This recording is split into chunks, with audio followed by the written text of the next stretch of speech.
Buenas noches, bienvenidos a Signo Pesos, la economía al alcance de su pantalla. Estos son los temas claves de hoy. Competitividad de las ciudades. Bogotá y Medellín lideran el ranking de competitividad de las principales ciudades del país, según el informe anual que fue revelado hoy. Una de las autoras de este informe nos acompaña en Signo Pesos para explicar los alcances de este reporte. Las preocupaciones de los millennials. Un estudio realizado por la compañía Deloitte encontró que los jóvenes son optimistas frente al futuro, pero tienen preocupaciones en materia de empleo, finanzas personales y otros temas de la vida diaria. Analizaremos la encuesta con un vocero de esta compañía. Deudas manejables. Consultamos a varios expertos que nos entregan consejos sobre cómo manejar las deudas en esta época de crisis financiera. Por estos días están, además, recuerde usted, por terminar algunos alivios que entregaron los bancos desde el inicio de la emergencia económica.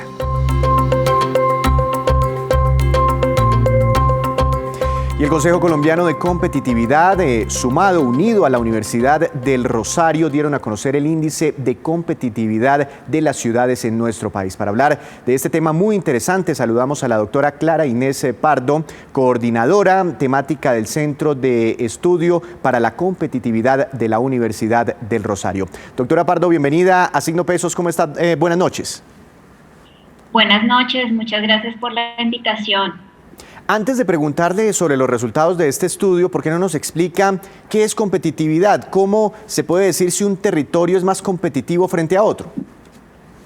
Bueno, la competitividad maneja una serie de variables que hacen que una ciudad, un departamento o un país sea más competitivo de otro. ¿Cuáles son esas variables que nos pueden decir a nosotros que somos más competitivos o no?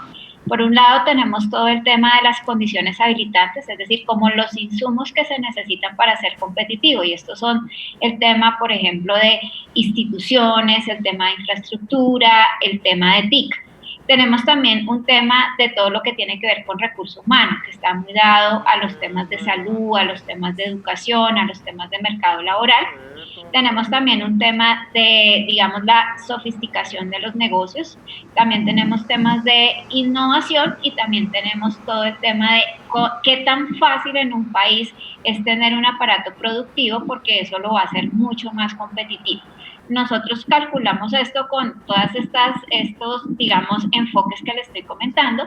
Más o menos nosotros utilizamos más de 100 indicadores para calcular este índice de competitividad, de tal manera que tengamos una foto real de lo que está pasando en las ciudades en las diferentes temáticas que involucra la competitividad.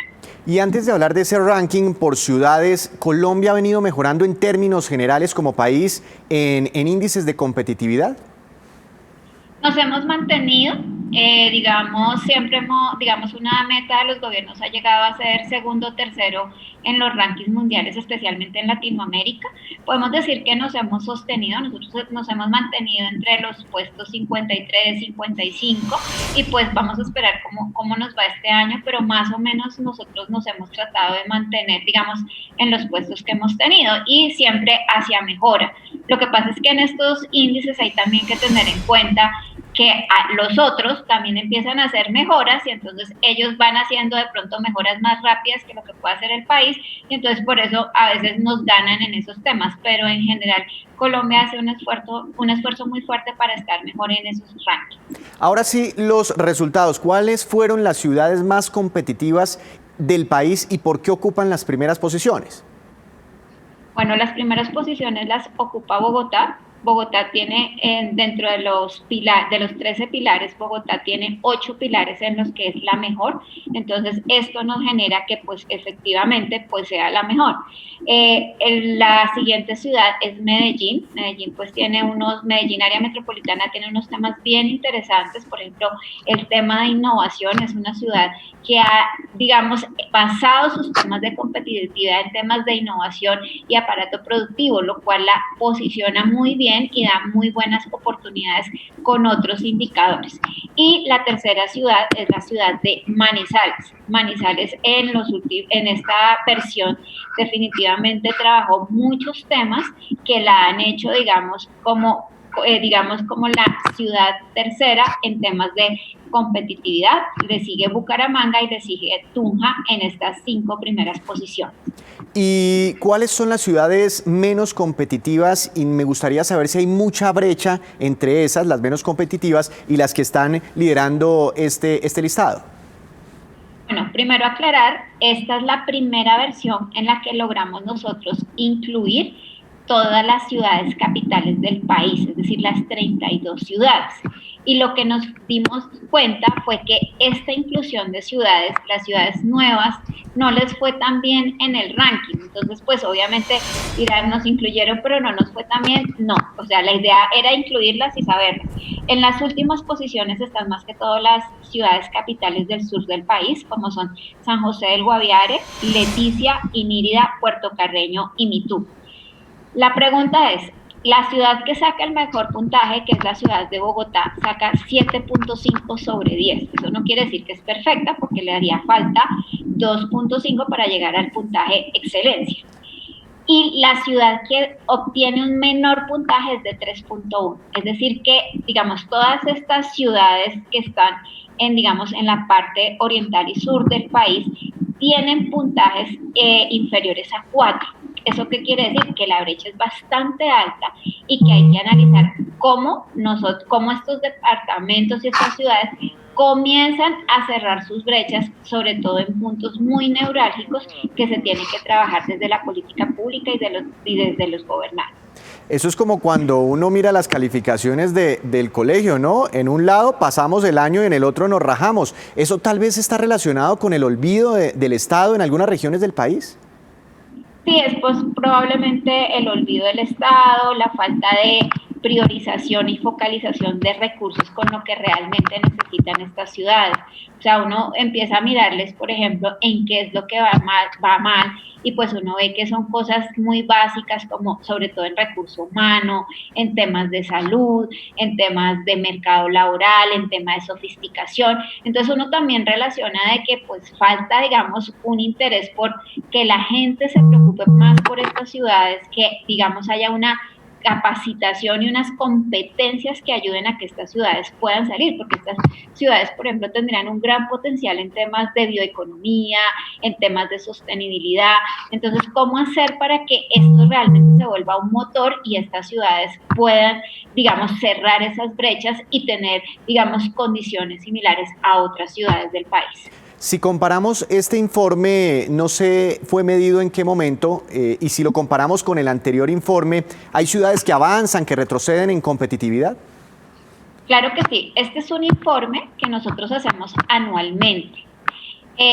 La versión del año pasado no es comparable porque este año hubo unos ajustes metodológicos, entonces nosotros recalculamos los resultados del 2019 con los del 2020. Entonces, si usted me pregunta a mí, ¿cómo nos fue o cómo fueron las ciudades? Pues vamos a encontrar que hay ciudades, en general, las ciudades casi todas se mantuvieron, ¿sí? Entonces, por ejemplo, Bucaramanga estaba en el puesto 5 y sube al puesto 4. Cúcuta, que estaba en el puesto 15, en el puesto 18, perdón, sube al puesto 15. Santa Marta, que estaba en el 19, sube al 16. Pero, por ejemplo, Montería, que estaba en el puesto 16, cae al puesto 18, y Yopal, que estaba en el puesto 15, cae al puesto 19. Entonces, estas son como las ciudades que tuvieron más cambios, pero los cambios más bruscos fueron básicamente Montería y Yopal. Las otras ciudades subieron 1 o 2 posiciones o bajaron 1 o 2 posiciones, pero por ejemplo casi todas las 11 primeras ciudades mantuvieron su posición con respecto al año pasado, excepto por Bucaramanga y Tunja, que se intercambiaron. Pues doctora Pardo, muy interesantes estos estudios, estas cifras nos dejan muchos temas por reflexionar hacia adelante. Ha sido un placer haber hablado con usted, que tenga una feliz noche. Muchísimas gracias. Muchas gracias a usted, hablando de competitividad dentro de Colombia. Y la Superintendencia de Industria y Comercio, cambiando de tema, impuso una multa de 702 millones de pesos a la Central de Información Financiera SIFIN, hoy conocida como TransUnion, por incluir información que no era de carácter financiero o crediticio en el historial de más de 280.000 personas en Colombia, lo que afectó su buen nombre y acceso a servicios del sector financiero. Veamos. Sin que lo supieran, miles de personas que tenían antecedentes penales u órdenes judiciales en su contra terminaron reportadas en la Central de Riesgos SIFIN, en donde el reporte negativo les cerró las puertas del sistema financiero. Y aunque la situación judicial no tiene nada que ver con su vida crediticia, según la Superintendencia de Industria y Comercio, la SIFIN, entidad que tiene el manejo de la información del historial financiero de las personas, emitió reportes negativos de más de 288.753 personas. A estas empresas que se encargan del habeas data financiero únicamente les está permitido hacer reportes negativos en virtud de la ley 1581 y la ley 1266, en el sentido de poder dar cuenta de su mal manejo en el sistema financiero, no por el tema electoral, político, por la comisión de delitos comunes u otros que nada tienen que ver con el habeas data financiero. Es por eso que la superintendencia multó a esta entidad con más de 700 millones de pesos. En ese sentido, protegemos los derechos de los connacionales, protegemos el derecho al buen nombre y damos cumplimiento a una sentencia de la Sala de Casación Penal de la Honorable Corte Suprema de Justicia. Además de pagar la multa por orden de la superintendencia, SIFIN SAS deberá suprimir de la historia de crédito de todos los colombianos cualquier reporte derivado de las circunstancias diferentes al manejo de los pagos crediticios. SIFIN también tiene rotundamente prohibido volver a calificar la historia crediticia de una persona bajo este tipo de situaciones ajenas al sistema financiero. Y la compañía Deloitte acaba de publicar la encuesta Millennials 2020, en la que midieron las preocupaciones y prioridades de los jóvenes en medio de la pandemia para analizar los datos más relevantes. Saludo a esta hora de la noche a Juan Sebastián Gómez, gerente de Capital Humano de Deloitte en nuestro país. Doctor Gómez, bienvenido a Signo Pesos, ¿cómo ha estado? Hola Víctor, ¿cómo estás? Muchas gracias por la invitación. Muy bien, antes de hablar del estudio, ¿qué es un millennial? Personas entre qué edades, pues para saber si clasifico dentro del estudio.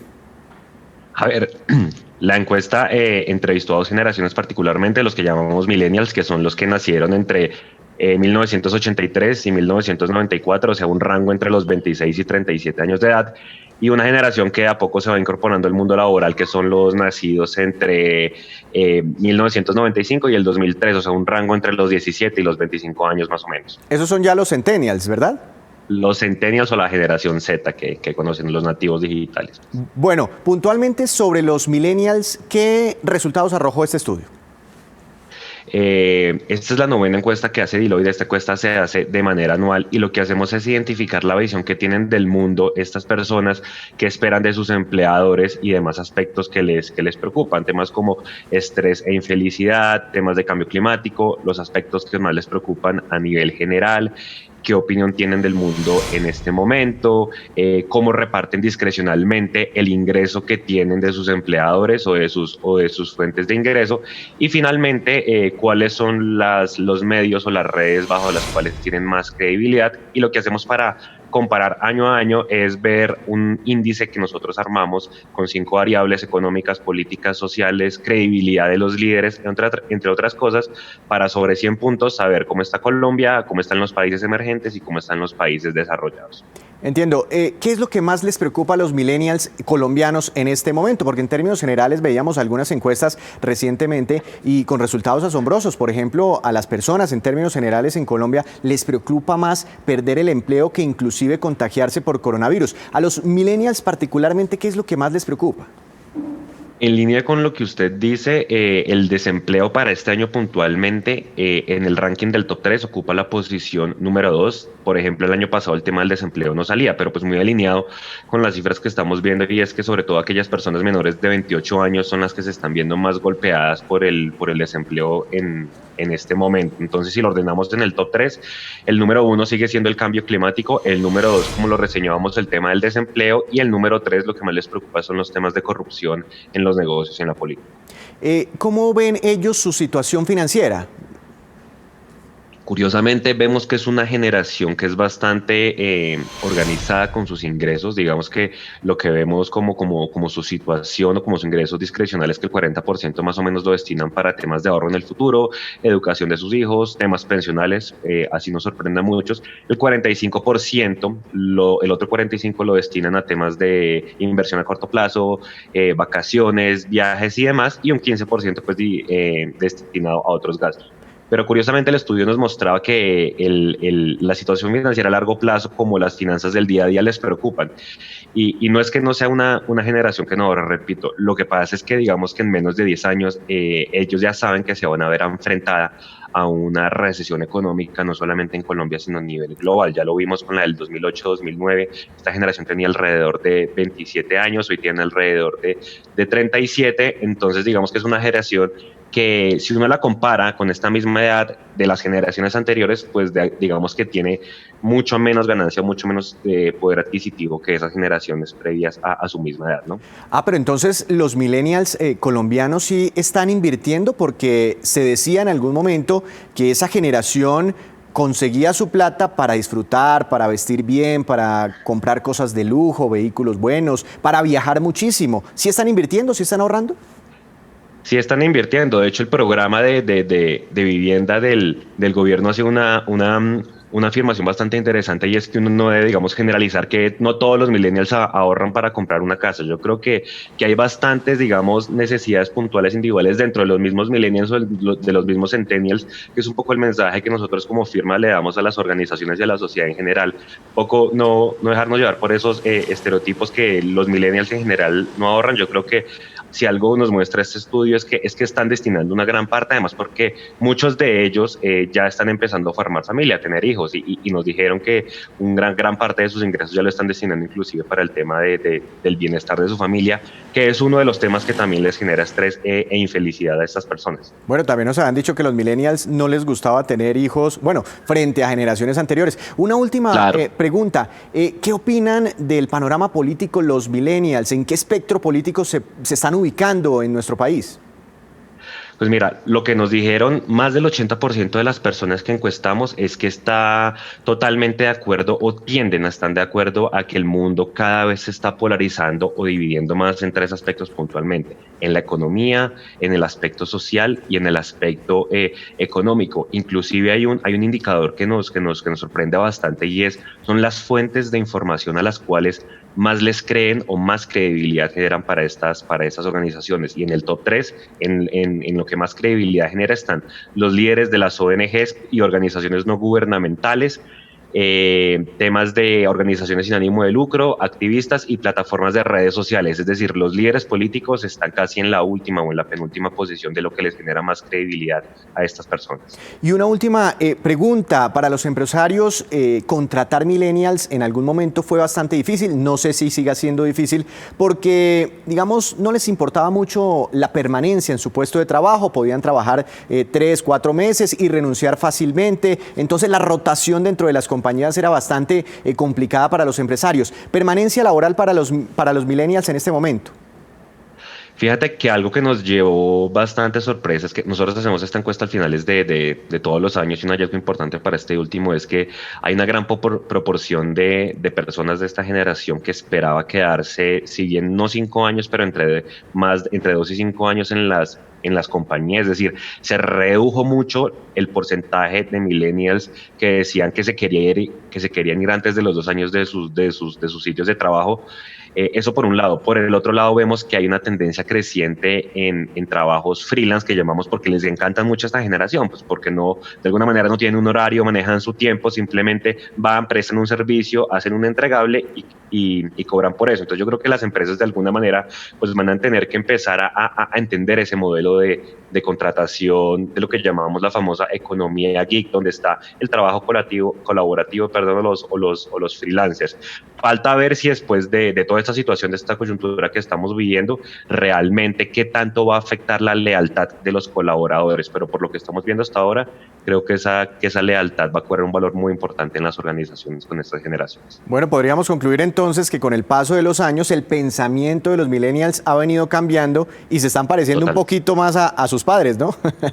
Totalmente. Hay muchos sentimientos o muchos comportamientos entre generaciones que hoy se están viniendo pareciendo hoy en día. Muchas veces antes nos limitábamos porque lo que piensan los millennials es difícil de descifrar, y cómo las organizaciones se tenían que acostumbrar a este estilo de trabajo, pero yo creo que hay muchos más análisis que uno puede hacer más allá del año en que nacieron las personas. Bueno, doctor Gómez, muchas gracias, que tenga una feliz noche. A ustedes, Víctor, muchas gracias. Y llegó la hora de saludar, como siempre, a Juan Fernández, quien nos trae la mejor información de los negocios. Juan, buenas noches. Adelante con su tema de hoy. Bienvenido. Víctor, buenas noches. Hoy voy a hablar de cómo las empresas nacientes en medio de todo esto que ha generado el coronavirus están impulsando la productividad en Colombia. Las conclusiones se desprenden de una investigación de Nathan Lustig, uno de los socios de Magma Partners, un fondo que apoya a emprendedores de Latinoamérica que quieren lanzar sus compañías con inversiones desde los $75,000 hasta el $1,500,000. Con oficinas en varios países de la región, incluido Colombia, tiene una visión de lo que sucede con ese ecosistema emprendedor en la región en estos momentos. Dice Lustig que si bien ya existe una fuerte presencia de empresas tecnológicas estadounidenses en la región, las latinoamericanas también están naciendo para ayudar a superar los efectos sin precedentes del COVID-19. Juan, ¿y qué emprendimiento o emprendimientos se puede destacar? Víctor, en el caso de Colombia, quizá el caso más significativo es el de Platzi, con un modelo de negocio de la educación en línea. Se ha convertido en la escuela de educación continua vía Internet más grande del mundo hispano. Ahí se ofrecen más de 300 cursos en administración, fotografía, desarrollo de aplicaciones, diseño, producción de video, y tiene más de 1 millón de estudiantes registrados en todo el mundo. No existe un modelo en tamaño y recepción como el que creó el colombiano Freddy Vega. Platzi ha levantado cerca de $10 millones en inversiones, y su modelo no solo viene cambiando la forma en la que se ve la educación, sino las oportunidades de negocios y laborales, porque ayuda a los trabajadores latinoamericanos a mejorar y ampliar sus habilidades para competir por trabajos tecnológicos de primer nivel desde sus países, ahora pues que el trabajo remoto se impone. Sí, y Juan, ¿hay algún otro caso que sobresalga? Sí, Víctor, dice Magma Partners que Platzi puede tener crecimientos del 40% en los usuarios en los últimos meses en respuesta al COVID-19. Un segundo caso, para responder la pregunta de otra compañía colombiana, es el de EdTech Ubits, que atiende a las empresas y ayuda a capacitar a los empleados con más de 350 cursos en habilidades técnicas. Eso ha hecho que la compañía haya triplicado su número de usuarios activos. Entre otras compañías colombianas que se impulsan en estos tiempos de coronavirus están, por ejemplo, la compañía de entregas por robot KiwiBot en Medellín, y las que componen la industria de los centros de llamadas, que experimenta un auge de contratación y están abriendo más de 15,000 empleos en estos momentos. Y esta pues es, Víctor, la movida de hoy sobre empresas nacientes que impulsan la productividad en tiempos de coronavirus. Gracias por seguir con nosotros en Signo Pesos. Regresamos con esta, que es la cifra económica del día, 8.500.000, y corresponde al número de colombianos que vivían en estado de pobreza multidimensional al cierre de 2019, según el DANE. Eso significa que tenían carencia en al menos 5 de los 15 aspectos que mide la investigación. Al cierre de 2019, 17,5% de colombianos vivían en esa condición. La cifra es menor al 19,1% registrada al cierre de 2018. Según el reporte, el peor índice de pobreza multidimensional lo tuvo el año pasado el departamento de Vichada, con 72,2% de habitantes en esa condición. El mejor índice fue para Bogotá, con 7,1%. Hay que recordar que la pobreza multidimensional no mide a los colombianos por su nivel de ingreso, sino por sus accesos, por ejemplo, a educación, a vivienda y a salud.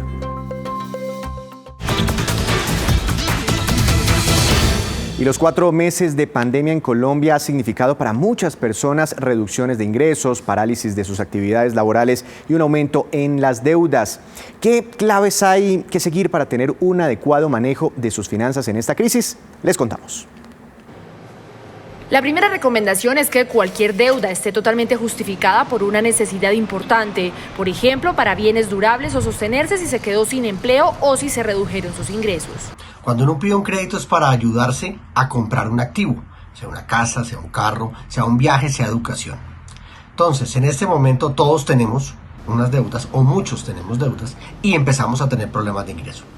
Por eso es muy importante priorizar cómo hacer los pagos, cómo renegociar estas deudas. Los planes que teníamos pre-COVID, si tenemos en riesgo algo de nuestro ingreso disponible, debemos aplazarlo hasta que pase de alguna manera toda esta crisis y la pandemia.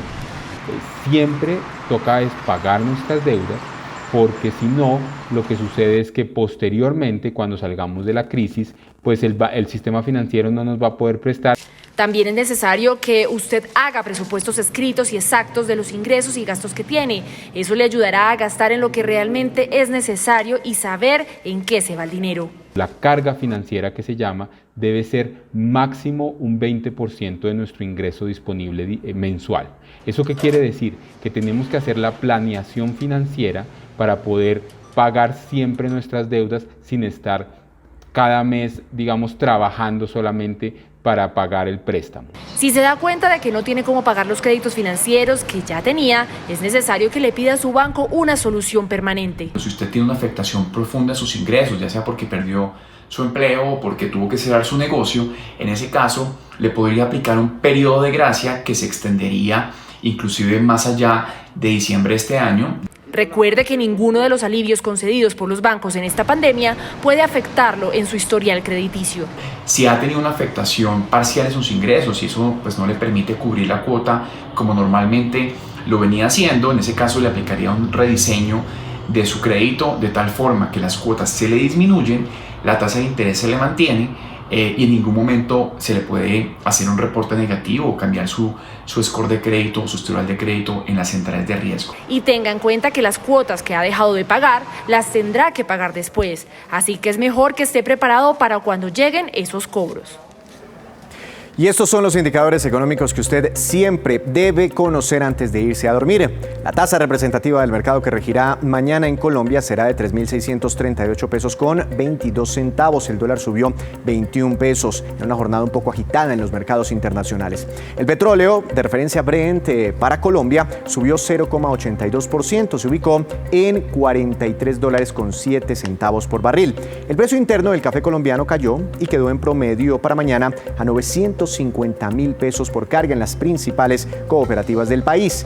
El índice de la Bolsa de Valores de Colombia cayó pero muy poco, 0,06%. La acción que más subió fue la de Ecopetrol, con una ganancia de 2,62%. Y la acción que más retrocedió, la que más bajó, fue la de la empresa Enca, que tuvo una disminución del 5%. Y antes de despedirnos, los dejo con el siguiente dato muy interesante, porque hubo una caída de 3,34% en el tráfico de Internet en Colombia durante el pasado mes de junio, según lo reportó la Comisión Reguladora de Comunicaciones. En todo caso, la franja de mayor demanda sigue siendo la que va entre las 6 de la tarde y las 10 de la noche.